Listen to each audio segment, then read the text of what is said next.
Hello dear students, आप सभी का स्वागत है यूथ एकेडमी के इस यूट्यूब चैनल में, जिसमें अभी तक हमने पढ़ा त्रिकोणमिति में प्रश्नावली 6 और प्रश्नावली 7।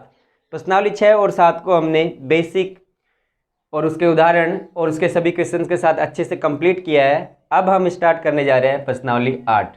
प्रश्नावली 8 का नाम है हाइट एंड डिस्टेंस, ऊंचाई एंड दूरी। तो यहाँ लिखते हैं हम प्रश्नावली 8 ऊंचाई एंड दूरी। प्रश्नावली 8 ऊंचाई एवं दूरी, इसको हाइट एंड डिस्टेंस कहा जाता है। प्रश्नावली 8 के बेसिक्स में हम पढ़ेंगे दो कोणों के बारे में, जिसका नाम है उन्नयन कोण और अवनमन कोण। यहाँ लिखते हैं हम उन्नयन कोण।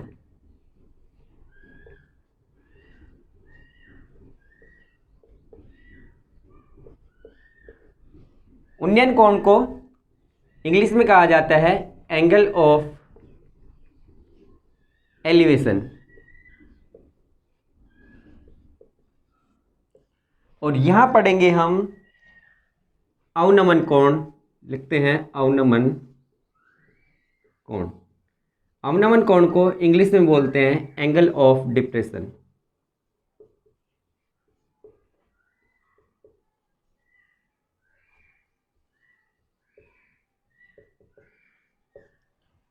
अब देखना स्टार्ट करते हैं कि ये दोनों कोण जो है दोनों एक ही है, ऐसे कह सकते हैं। बस अंतर इतना है, उन्नयन कोण में जो भी वस्तु को हम देख रहे हैं वो ऊपर की तरफ देखते हैं, मतलब कि हॉरिजॉन्टल से, क्षैतिज से ऊपर की ओर देखते हैं ऐसे। और अवनमन कोण के लिए नीचे की ओर देखना होता है, ऐसे नीचे की तरफ। तो मान लेते हैं कोई भी आदमी यहाँ पे खड़ा हुआ है और ये किसी वस्तु को देखता है, जो कि वस्तु है यहाँ कहीं। इसको वस्तु को बना देते हैं, ये है ए वस्तु। वस्तु ए को देखेगा तो इसको अपने आंखों से ऊपर की तरफ देखना पड़ेगा। और ये हो गया क्षैतिज रेखा, ये लिख देते हैं क्षैतिज रेखा।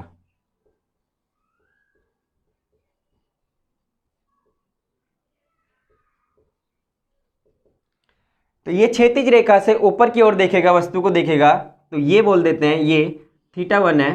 तो θ1 होता है उन्नयन कोण, तो यहाँ लिख देते हैं θ1। जब भी क्षैतिज से ऊपर की ओर देखेगा तो इसको एंगल को जाना जाएगा उन्नयन कोण के नाम से। और वस्तु को देखा है तो वस्तु यहाँ पे है, और वस्तु और आंख को मिलाने वाली रेखा को हम बोलते हैं दृष्टि रेखा।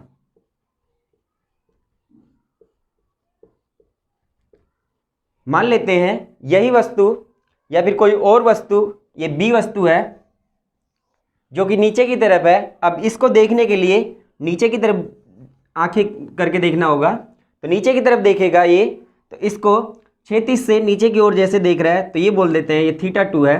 तो दृष्टि रेखा आएगी ये, क्योंकि वस्तु और आंख को मिलाने वाली रेखा को दृष्टि रेखा कहा जाता है। तो ये आ गई दृष्टि रेखा। तो दृष्टि रेखा क्षैतिज के साथ θ2 कोण बना रही है। तो दृष्टि रेखा अगर नीचे की तरफ कोण बना, दृष्टि रेखा का कोण क्षैतिज के साथ नीचे की तरफ है, तो इसको अवनमन कोण कहा जाएगा। तो यहाँ लिख देते हैं अवनमन कोण के लिए ये है θ2।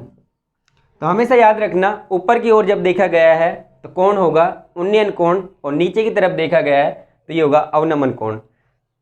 और आंख व वस्तु को मिलाने वाली रेखा को दृष्टि रेखा कहते हैं। आंख और वस्तु को मिलाने वाली रेखा को दृष्टि रेखा कहते हैं।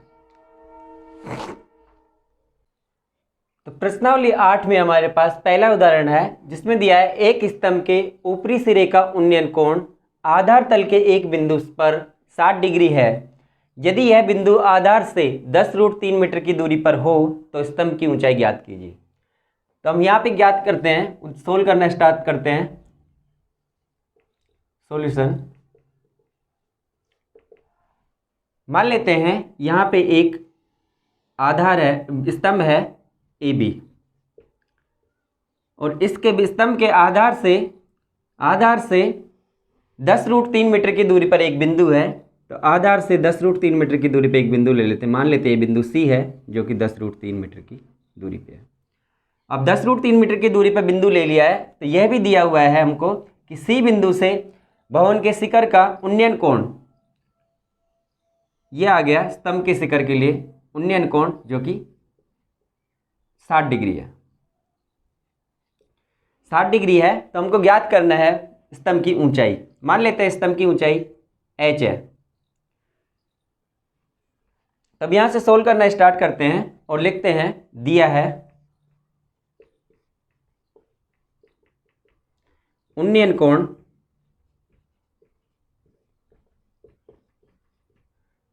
जो कि है कोण ACB बराबर 60 डिग्री। ए से सी की दूरी यह है 10√3 मीटर और ज्ञात करना है स्तंभ की ऊंचाई।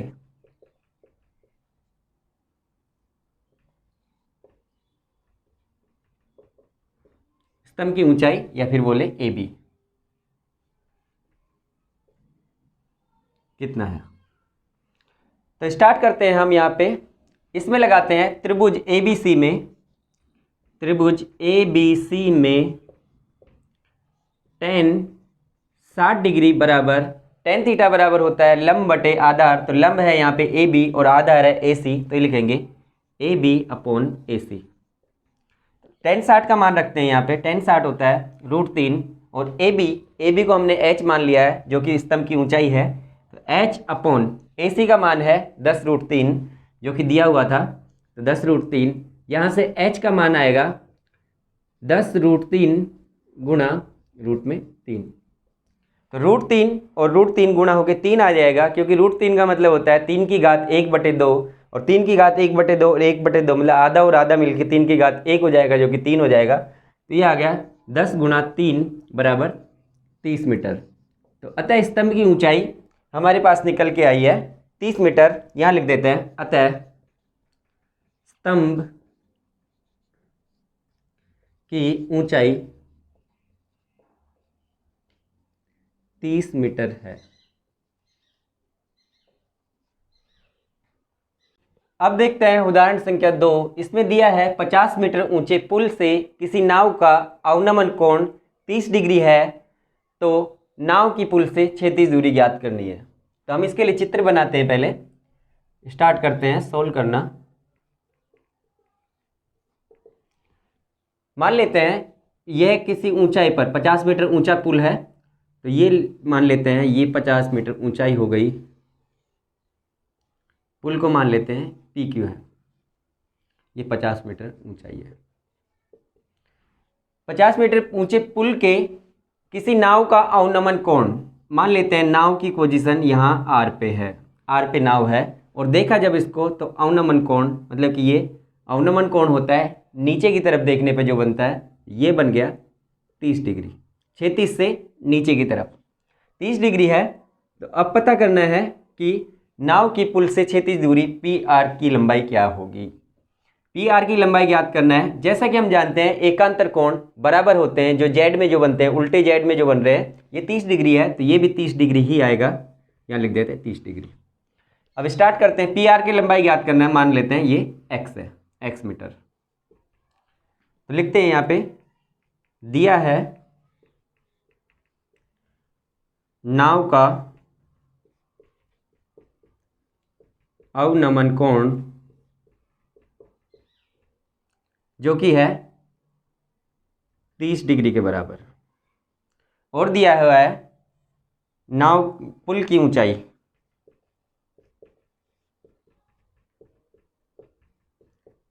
जो कि है PQ, ये बराबर है 50 मीटर। इसके आगे हमको फाइंड आउट करना है, ज्ञात करना है, ज्ञात क्या करना है हमको PR क्षैतिज दूरी ज्ञात करनी है। क्षैतिज दूरी PR कितनी है। स्टार्ट करते हैं सोल्व करना और लेते हैं त्रिभुज PQR। तो त्रिभुज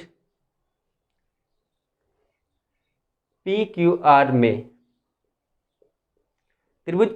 में tan 30 डिग्री बराबर हो जाएगा हमारे पास। tan बराबर होता है लंब बटे आधार, लंब है PQ/PR, यह आ गया PQ/PR। और यहाँ लिखेंगे हम tan 30 डिग्री का मान जो कि होता है 1/√3 PQ। पी क्यू है 50 मीटर, तो यहाँ लिख देंगे 50 मीटर। और पी आर हमने मान लिया था x मीटर, ये x आ गया। अब यहाँ से इनको क्रॉस मल्टीप्लिकेशन करते हैं तो x बराबर आ जाएगा 50 गुणा वर्गमूल में 3, और ये लिख देंगे हम कि x बराबर 50√3 मीटर। ये आंसर आ गया।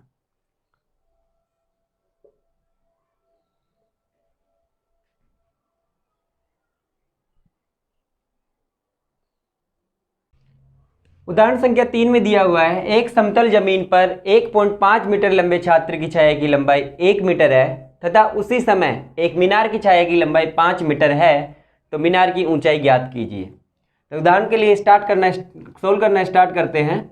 तो सोल्व करते हैं, मान लेते हैं हमारे पास यहाँ पे ये छात्र है जो कि 1.5 मीटर का है, ए बी छात्र है 1.5 मीटर, और इसकी छाया की लंबाई जो कि समतल जमीन पे आएगी ये है 1 मीटर। तो इसको लिख देते हैं, ये ए सी 1 मीटर है।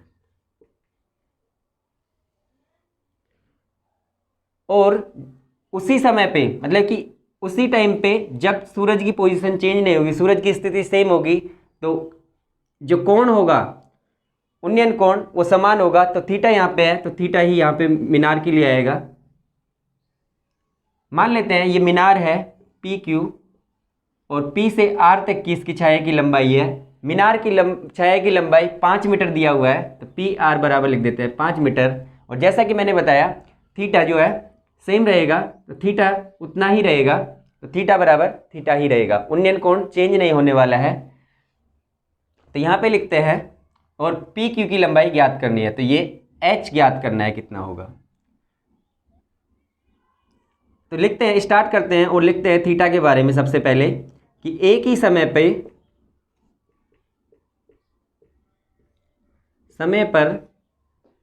पर सूर्य द्वारा बनाया गया उन्नयन कोण या सूर्य का उन्नयन कोण समान होता है।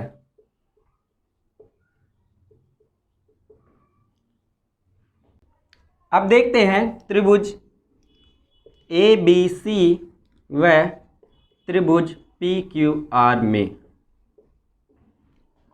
यहाँ पे कोण सी बराबर है कोण आर के, जो कि है उन्नयन कोण।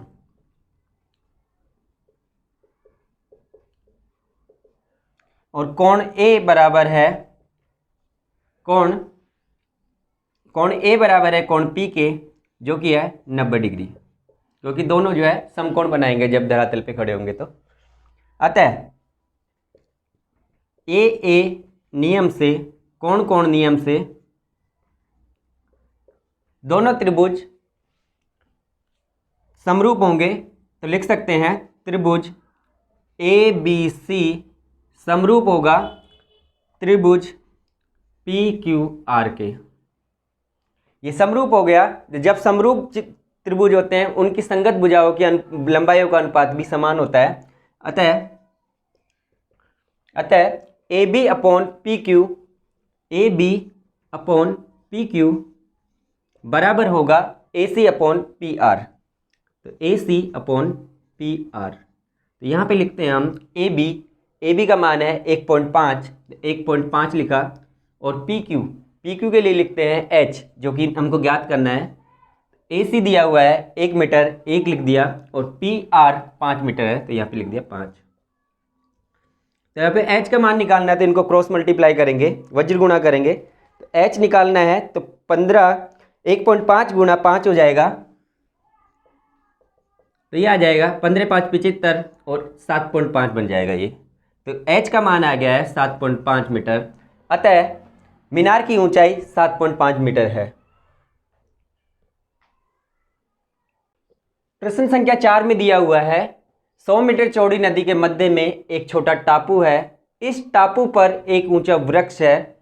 नदी के विपरीत किनारों पर दो बिंदु P व Q इस प्रकार स्थित है कि P, Q और वृक्ष एक ही रेखा में स्थित है। यदि P और Q से वृक्ष की चोटी का उन्नयन कोण क्रमशः 30 डिग्री व 45 डिग्री हो तो ज्ञात कीजिए वृक्ष की ऊंचाई क्या है। मान लेते हैं हमारे पास ये नदी के मध्य में ये नदी है, पहले नदी बनाते हैं। इसके दो किनारे हैं P और Q, किनारों पे दो बिंदु हो गए। इसके मध्य में एक वृक्ष है जिसको बोल देते हैं RS। ये वृक्ष है। वृक्ष से जब हम देखते हैं तो वृक्ष से देखने पर P बिंदु से वृक्ष के शिखर का उन्नयन कोण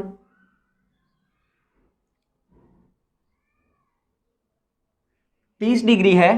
ये 30 डिग्री है और यहाँ से ये जो है 45 डिग्री है। तो हमको ज्ञात करना है कि SR मतलब कि वृक्ष की लंबाई क्या होगी। तो यहाँ पे ये भी दिया हुआ है PQ की लंबाई, नदी की चौड़ाई जो है 100 मीटर है।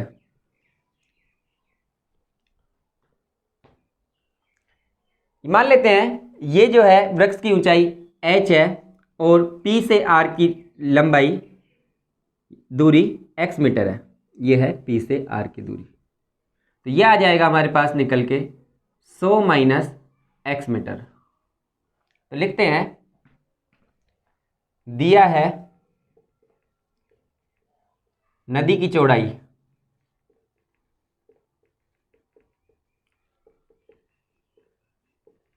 PQ बराबर है 100 मीटर और P व Q बिंदु से वृक्ष की चोटी के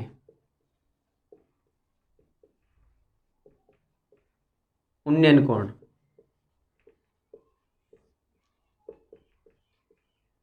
30 डिग्री व 45 डिग्री। ज्ञात क्या करना है? ज्ञात करना है वृक्ष की ऊंचाई।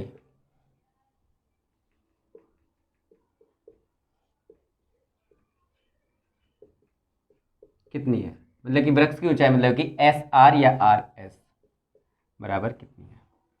तो यहाँ पे सोल्व करना स्टार्ट करते हैं। और जैसे हम मान चुके हैं P से R के बीच की दूरी x है, तो R से Q की दूरी 100 में से x घटाने पर 100 माइनस x आ जाएगी। तो यहाँ पे सोल्व करना स्टार्ट करते हैं और लिखते हैं त्रिभुज PRS में, त्रिभुज PRS में tan 30 डिग्री लगाएंगे तो tan थीटा बराबर होता है लंब बटे आधार। तो यहाँ लिख देते हैं एक बार लंब बटे आधार। तो यहाँ पे लंब है हमारे पास SR या RS, लिखते हैं RS अपॉन आधार है PR। तो tan 30 डिग्री का मान होता है 1/√3 और RS को हम बता चुके हैं कि ये H है, तो H लिख देते हैं और PR के लिए लिख देते हैं X। अब इसको लिख देते हैं हम समीकरण 1। अब लगाते हैं त्रिभुज RS व Q में tan। तो त्रिभुज RSQ में tan 45 डिग्री लगाएंगे तो 45 डिग्री के सामने की भुजा जो कि RS है ये लंब हो जाएगी और RQ आधार हो जाएगी। तो लिखते हैं ये होगा RS अपॉन RQ। तो tan 45 का मान 1 होता है, 1 बराबर आ जाएगा RS का मान H है अपॉन RQ है 100 माइनस x। तो ये लिखते हैं 100 माइनस x।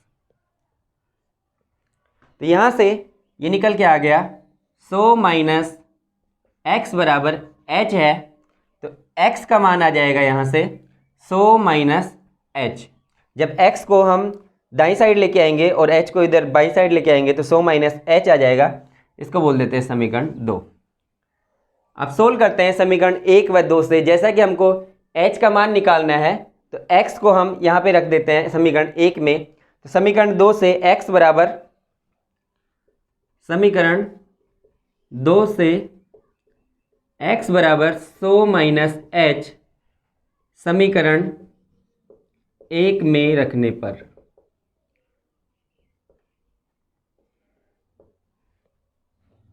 यह आ जाएगा 1/√3 बराबर h अपॉन x की जगह पे रखेंगे 100 माइनस h। तो अब इसको वज्र गुणा करेंगे तो यह आएगा 100 माइनस h बराबर h√3 h को एक तरफ ले आते हैं तो ये h को उधर ले जाएंगे तो ये बन जाएगा h√3 प्लस h बराबर 100। तो यहाँ से कॉमन ले लेते हैं h, तो h कॉमन लेने पे यहाँ से √3 बचेगा, यहाँ से +1 आएगा, बराबर आएगा 100। तो h का मान आ जाएगा 100/√3 + 1। और इसको हम यहाँ से परिमेयकरण करके भी लिख सकते हैं। तो √3 - 1 से ऊपर नीचे गुणा कर देते हैं तो नीचे बन गया है ये √3 + 1 और √3 - 1, मतलब कि a + b और a - b। तो a + b और a - b होता है, तो ये होता है a² - b²। तो ये बन जाएगा 3 का √3 का स्क्वायर मतलब कि 3 और -b² मतलब कि 1 का स्क्वायर। तो 3 - 1 2 आ जाएगा। तो h बराबर आ जाएगा 100/2 और √3 - 1। तो ये आ गया 50/√3 - 1। ये आंसर आ गया। उदाहरण संख्या 5 में दिया है एक कार एक सीधी सड़क पर चल रही है जो एक मीनार की ओर जाती है। मीनार से 500 मीटर की दूरी पर कार के ड्राइवर ने शिखर का उन्नयन कोण 30 डिग्री पाया। 10 सेकंड तक कार को मीनार की ओर चलाने के बाद ड्राइवर ने मीनार के शिखर का उन्नयन कोण 60 डिग्री पाया। तो हमको ज्ञात करना है कि कार की चाल क्या है। तो कार की चाल ज्ञात करनी है तो हम यहाँ पे बनाते हैं पहले मीनार। एक मान लेते हैं ये कोई एक मीनार है और यहाँ पे कार थी पहले स्टार्टिंग में, जो कि ए बिंदु था। ए बिंदु से उसने देखा जो कि 500 मीटर की दूरी पर है, तो ये बना देते हैं 500 मीटर की दूरी पे, और मीनार को बोल देते हैं बीसी। बीसी है मीनार और ए से बी के बीच की दूरी 500 मीटर है जैसा क्वेश्चन में दिया हुआ है। और 500 मीटर की जब दूरी होती है तो ड्राइवर ने पाया कि मीनार का उन्नयन कोण 30 डिग्री है। ये जो है 30 डिग्री है। 10 सेकंड तक कार को जब वो चला के जाता है तो वो मान लेते हैं किसी बिंदु डी पे पहुंच जाता है। ये डी बिंदु पे पहुंच गया। ये 10 सेकंड में पहुंचा है ए से डी तक, और उसने देखा कि मीनार के शिखर का उन्नयन कोण ये बदल के 60 डिग्री हो गया है। तो ये बना देते हैं 60 डिग्री। 60 डिग्री हो गया है तो हमको ज्ञात करना है कि कार की चाल क्या है। तो ये सब कुछ तो दिया हुआ है, हम यहाँ पे लिखते हैं सॉल्यूशन में दिया है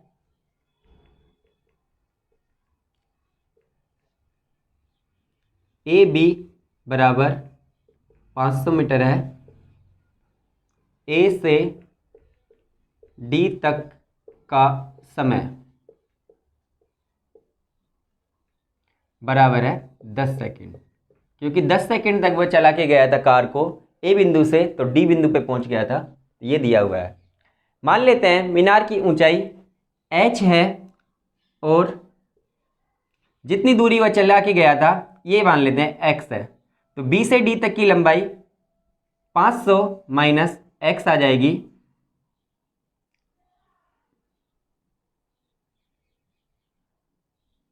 -x आ जाएगी। अब लगाते हैं हम त्रिभुज ABC में। त्रिभुज ABC में त्रिभुज ABC में 30 डिग्री का कोण बन रहा है। तो यहाँ पे लगाते हैं tan 30 डिग्री, और tan 30 डिग्री के लिए BC हो जाएगा लंब और AB हो जाएगा आधार। तो यहाँ पे लिखते हैं tan 30 डिग्री। तो tan 30 डिग्री के लिए होता है लंब बटे आधार। तो tan 30 डिग्री का मान 1/√3 लंब हो गया है BC जो कि h है। BC लिख देते हैं यहाँ पे पहले, और अपॉन में AB लिख देते हैं, और इनके मान h/500 है। तो h का मान निकल के आ गए यहाँ से। h बराबर आ जाएगा 500/√3। इसको लिख के हम समीकरण 1 बोल देते हैं। अब लगाते हैं हम त्रिभुज 60 डिग्री वाले कोण के लिए जो कि है BCD। त्रिभुज BCD में tan 60 डिग्री बराबर हो जाएगा लंब बटे आधार जो कि है h अपॉन आधार है 500 - x। tan 60 डिग्री का मान √3 होता है, तो यहाँ लिखते हैं √3h/500 माइनस x।